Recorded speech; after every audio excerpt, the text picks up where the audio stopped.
Sally, it's the South's many small ports, marinas and even beaches, we're told, that could be used as a route into the UK illegally. And it was along this stretch of water into Chichester Marina behind me that Stephen Jackson sailed, hoping he'd go undetected.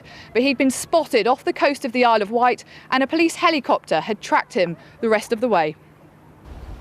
This is the boat that arrived here at Chichester Marina with 17 Albanian migrants hidden on board. Concealed within the hulls of this small catamaran, space would have been extremely limited. 51-year-old Stephen Jackson pleaded guilty to facilitating illegal entry and is now behind bars. But in the days before his arrest, he'd been moored up at Chichester's picturesque marina, set within the quiet West Sussex countryside. Skipper Tim Aylett was berthed nearby. He booked a month's moorings in the marina, and then I saw him leaving on a Friday, and I shouted to him, "Where are you off to?" And he said Le Havre, and he would be back on Monday.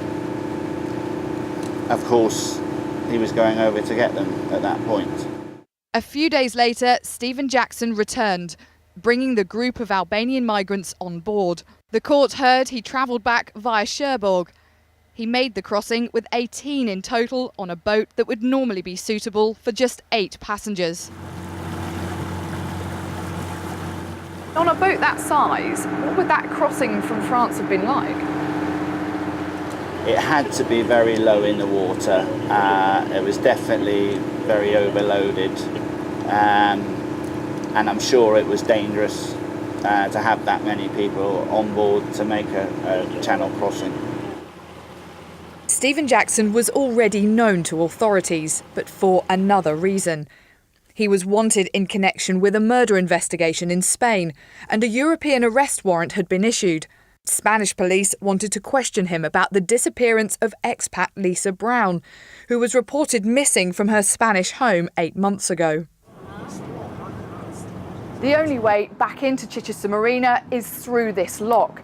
And when Stephen Jackson returned here on his catamaran, police were ready and waiting. Officers had alerted the marina to say they wanted to apprehend him. When Stephen Jackson sailed into this lock, the gates closed and he was cornered. Police made their arrest. The discovery of 17 illegal immigrants on board Stephen Jackson's boat came as a surprise. I would never have known that he was up to no good, involved in any criminality of any sort. I mean, this is, a luxury family marina that very little happens, and people were very shocked. The crossing from France on a boat like this could have taken around 8 hours. The National Crime Agency has said that some migrants on the continent are willing to pay thousands of pounds to people smugglers who'll risk taking them across. And there's warnings that marinas like this could be a target where boats could slip in unnoticed. Marinas around the south coast are regularly asked to report anything suspicious. Chichester Marina told us it works with police on Project Kraken, an initiative encouraging marine communities to tell officers about any concerns over criminal activity on the water. But the reality is, private boats can come and go from Europe with little or no checks. There is obviously no border control here. Once you get into the marina, people can just disperse through with woodland, open country all around. They can walk to Chichester and be on a train and away. Stephen Jackson's attempt to bring people in via the south coast was unsuccessful. But there's warnings there are people smuggling gangs operating in northern France who will continue to make more attempts. Emma, what do we know about how Stephen Jackson became involved in people smuggling? Well, Stephen Jackson had no previous convictions. The court heard today that he'd fallen on difficult financial times and that he'd been approached by a man who offered him a boat as payment in exchange for taking a group of people to the UK illegally. Now, Stephen Jackson said he was told he was taking a family, but when he arrived, he found it was 17 men and he was told sail or else. And it's attempts like this that Border Force says is a high priority to prevent. Got well resourced, we've got very capable team in terms of investigation. We work closely, we're not working in isolation, we work with law enforcement colleagues across the UK. This is a high priority for us now, so collectively we can put a very robust response to tackle this threat.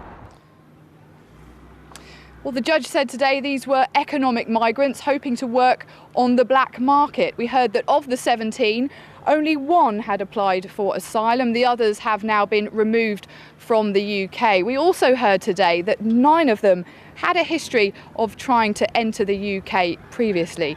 But the question tonight, Sally, is how many others, we do not know, perhaps travelling in boats, perhaps through harbours like this one, may have managed to make it into the UK unseen, illegally.